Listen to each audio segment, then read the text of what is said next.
ఆది కాలంలో నుండి ప్రియ దేవుని బిడ్డలారా ఈ నాటి వరకు దేవుని యొక్క సువార్త విస్తరింపబడుతూ ఉన్నది అని అంటే ఒకరు అంతమవుతూ ఉంటే ఒకరు జన్మిస్తూ ఉన్నారు.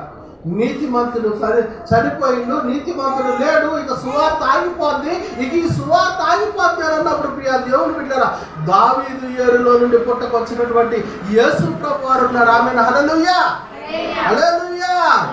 దావీదు ఏరులో నుండి పుట్టకొచ్చినటువంటి యేసు ప్రభు వారు మన జీవితాలలో ఉదయించి ఉన్నాడు. ప్రియ దేవుని బిడ్డలారా దేవుని యొక్క వాక్యం మాట్లాడుతూ ఉన్నది. ప్రియ దేవుని బిడ్డలారా మత్తయి సువార్తలో నుండి ప్రియ దేవుని బిడ్డలారా చూడండి, మనలో సాకుల జీవితం, మోసపు జీవితం, అక్రమ జీవితం, అబద్ధమ జీవితం చూడండి. ప్రార్థనకు రాండి అంటే మనం ఏం చెబుతామో తెలుసా అండి?